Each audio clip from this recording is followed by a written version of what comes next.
Hey everyone, before we get started, hit that subscribe button and join the family. It really means a lot. I never imagined that one simple act of kindness could completely change my life. Not after all the heartbreak. Not after the separation that left me hollow and questioning everything I thought I knew about myself. My name's Alex Turner. I'm 42 and work as a mechanic in Seattle. For most of my life, I figured kindness was just talk, something people mentioned but rarely lived by. 3 years ago, my wife Emily walked out. No dramatic fight, no betrayal, just a tired look and the words, "I can't keep doing this anymore." She said we'd grown too different, too routine. She needed space, adventure, a clean slate.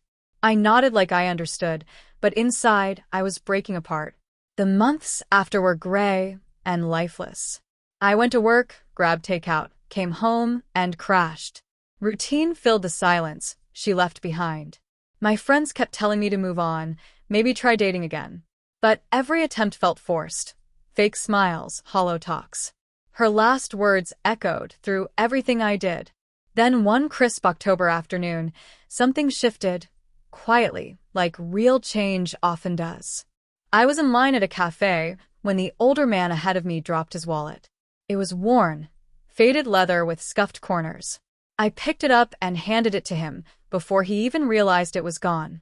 He smiled, embarrassed, and insisted on paying for my coffee. I declined, but he laughed and said, "You never know how small kindness comes back around. Maybe someday." It sounded cliché, but his sincerity stuck with me.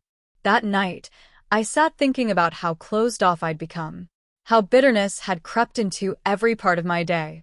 I wasn't cruel, just numb. And somehow, that felt worse. So without some grand revelation, I made a small choice, to do one kind thing every day. Not for others, for myself. To remember what it felt like to give without expecting anything back. I started small, feeding someone's parking meter, helping a neighbor with groceries, leaving a bigger tip for a tired server. None of it was huge, but little by little something inside began to thaw. My mornings didn't feel so heavy. My nights weren't so empty. I started noticing people again, their faces, their stories, their struggles that mirrored my own. And then, in mid-December, I saw her again. Emily.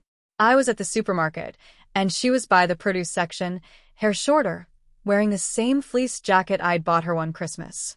She noticed me, paused, then smiled. That polite, cautious smile people give when they don't know what version of you they're about to face. "Alex," she said softly. "Hey."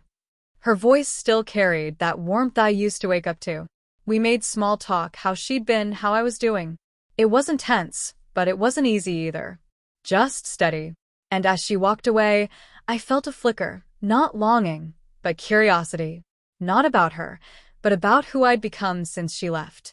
A week later, fate or something like it intervened again. That night, a storm rolled in. Wind howled, sleet lashed against the glass. Driving home, I spotted a car pulled over on the shoulder, hazard lights blinking, one tire shredded. I slowed and parked. When the door opened, my breath caught.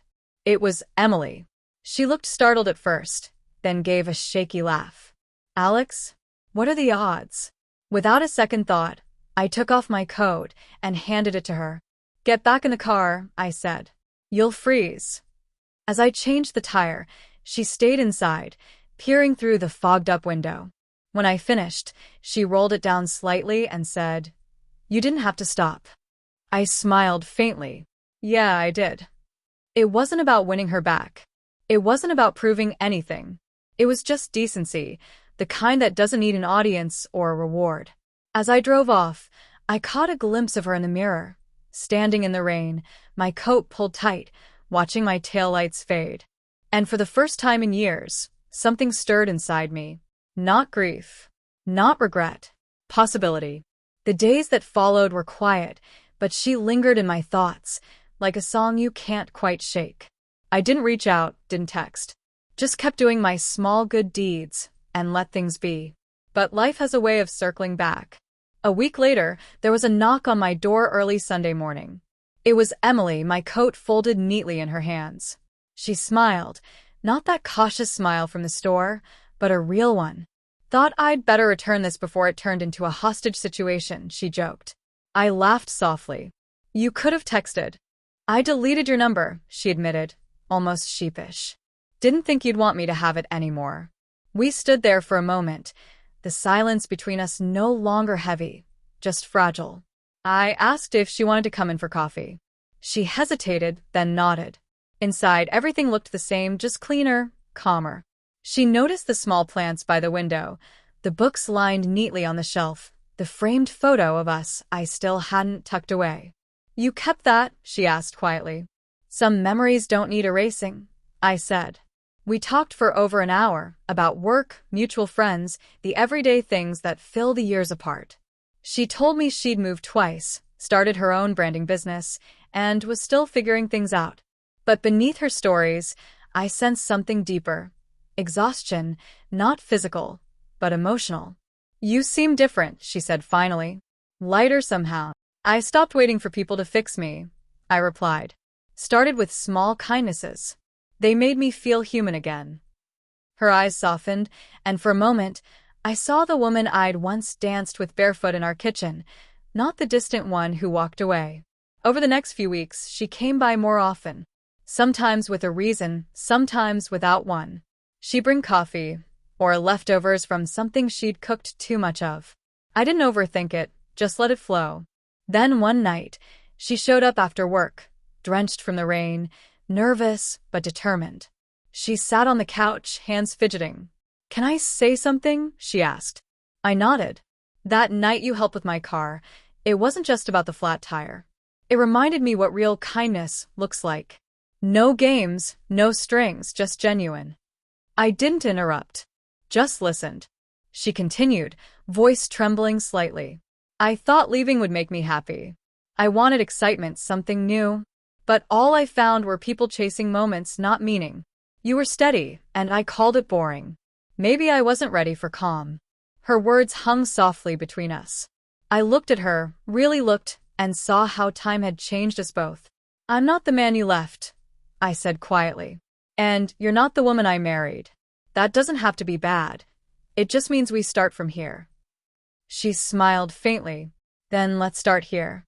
No movie-style kiss, no music swelling in the background, just two people, sitting close, uncertain but honest, in a silence that finally felt peaceful. Weeks turned into months, and we took it slow. Some days we talked for hours, others we didn't speak at all. But slowly, something real grew. Not from the past, but from understanding. Because kindness had sparked it. A simple choice to be good when bitterness would have been easier. And maybe that's what made it stronger. One warm spring evening, as the sun dipped over the water, the same place we'd walked after our wedding, Emily slipped her hand into mine. No vows this time, she said softly. Just a promise to be kind to each other again.